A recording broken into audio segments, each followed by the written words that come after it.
Hey, it's Bobby. Just wanted to jump on real quick. I've got a direct message that came to me on Facebook, which is validating comments that I've had with a couple of new clients that I'm working with.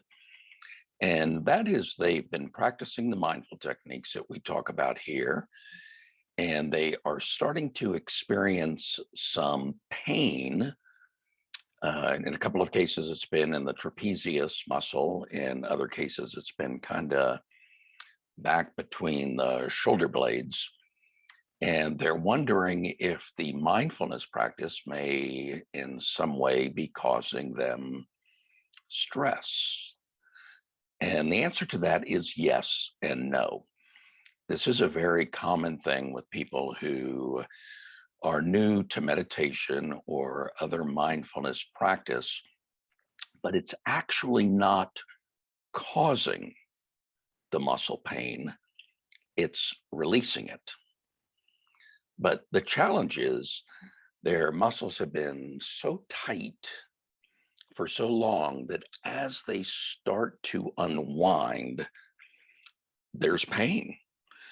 It's the muscles have literally gotten used to being tied in knots for so long, and the body has adjusted to that tightness that they are experiencing something called sensory muscular amnesia. And I experienced it myself in 1988 when I first started to meditate on a regular basis. I did a deep dive into it. I was very regular with my practice. And within about a week, I had the exact same thing. So if you're experiencing that, one thing obviously that you can do is regular massages on a regular basis. That will start to unwind those knots. But I want to give you a practice that you can use either instead of or in addition to the regular massages, the therapeutic massages. And that's a technique called pandiculation. And pandiculation is almost the opposite of stretching.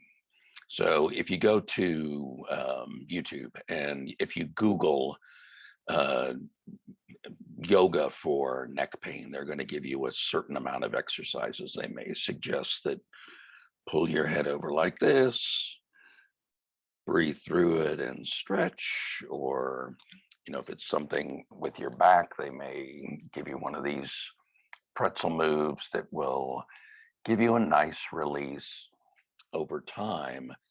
But the challenge is if you're just stretching and only stretching, if you're not getting therapeutic massages, or if you're not using this technique that I'll teach you about called pandiculation, then you might get some immediate relief, it's some temporary relief from the stretching, but you're not going to actually solve the problem. You're not going to wake up the muscles and say, hey, this is not the way that we're feeling right now, is not how we're supposed to feel.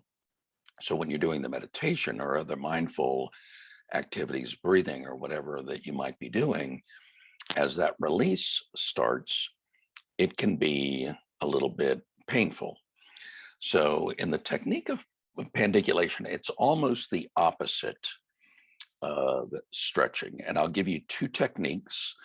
And then after that, I'm going to switch over to a review on the box breathing that we've talked about previously, where you exhale, hold your breath with the lungs empty, take a nice deep inhalation, hold your breath with your lungs full, and just follow the count and keep counting. It's a very good mindful activity that you can do almost anywhere. And you can do that in conjunction with the pandiculation, because the pandiculation has got 4 parts. So part number 1 is, and this is what you would do for the trapezius muscles. It's a little bit easier to see. And you would do this part on the inhalation. So what you're going to do is just lift your shoulders up, no stress or strain, bring them up as high as is comfortable, and just hold them there for a good idea if you're just doing it without the breathing, about 10 or 15 seconds. So that's step two. So step one is we're starting off nice and slowly and bringing them up. And that would be on the inhalation. Step number two is to hold them in place. And I'm having a little trouble doing this because I'm sitting in an office chair. It might be easier standing or in a chair that doesn't have any armrests. So that would be while you're holding your breath over the top. And then three is the relaxation, letting them back down again. And you want to do this as slowly as possible. You don't want to just drop them down like that. You want to have them in the holding position and just very slowly let them down. And then phase four is once they're completely released, just relax. And so one of the keys to this is, or several keys to this, one is repetition definitely helps. Do this repeatedly throughout the day. It's an effortless exercise that you can do. You can do it while you're waiting in line. You can do it not so much while you're driving, but you can do it sitting at your desk if you happen to be work, or just any time that you've got 2 minutes to be able to relax a little bit. Just bring the shoulders up nice and slowly. Hold them in place. I'm looking at myself in the reverse mirror, so it's kind of throwing my balance off. It's easier if I just look into the camera. So bring them up nice and slowly.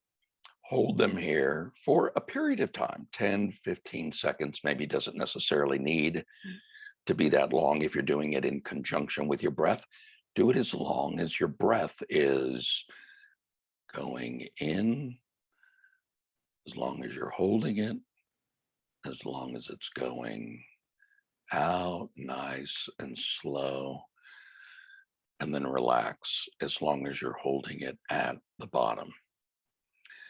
The second exercise, if you are if you tend to hold your pressure more in between your shoulders, or kind of in the shoulder area, is just simply to sit up straight, not leaning back against the chair.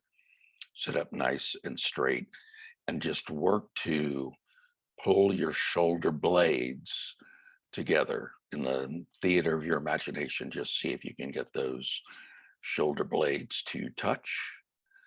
Hold them there for just in whatever the time is, 10, 15 seconds, or the breath.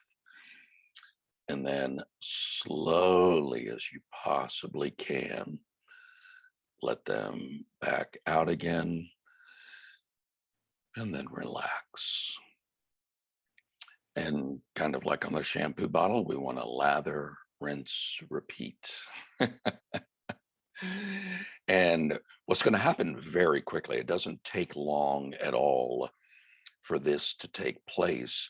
Your muscle memory is going to return again. Your body's going to go, oh, that's right. This is how we're supposed to do. And then the stretching that you're going to do is going to be significantly more effective. And once you've recaptured that muscle memory, that literally the muscle memory of the way things are supposed to be, once you've overcome that amnesia, then you won't necessarily ever have to do this again, or certainly you can anytime that you feel a little bit of some tightness there. So play with that a little bit. Let me know in the comments below what kind of results that you get from that. And as always, if you have any questions or comments, feel free to put it down in the box below or send me a direct message. I respond to those as quickly as I possibly can.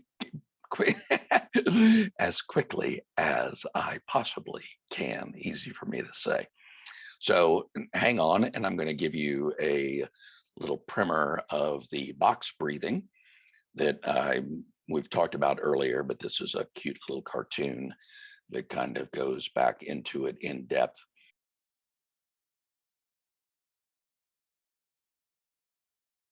There are times when we all experience feelings of stress or anxiety. When you experience these moments, you can use your breath to calm those feelings. Box breathing is a simple relaxation technique that can help you reset your inner experience, returning your breath to a normal, deep, natural rhythm. You can do it anywhere, anytime. Box breathing can help reduce stress, improve your mood, regain control over your emotions. It's very easy to learn. Imagine breathing around a box. Inhale as you visualize going up one side of the box. As you gradually fill your lungs with air, when you reach the top, hold your breath. Hold your breath for the same count as your inhalation. Exhale gradually as you imagine traveling down the other side of the box. With your lungs empty, again, pause at the bottom of the box. Then repeat. This can easily and effortlessly be done 10 times in a row, focusing on the breath. Sitting down with your feet grounded and imagining any residual stress just being released into the earth will help too. But it really can be done anywhere. Box breathing has both physiological and psychological benefits. Physiologically, as you relax into a more natural breath, the oxygen going into your lungs increases and can help reduce blood pressure. It can lower your heart rate.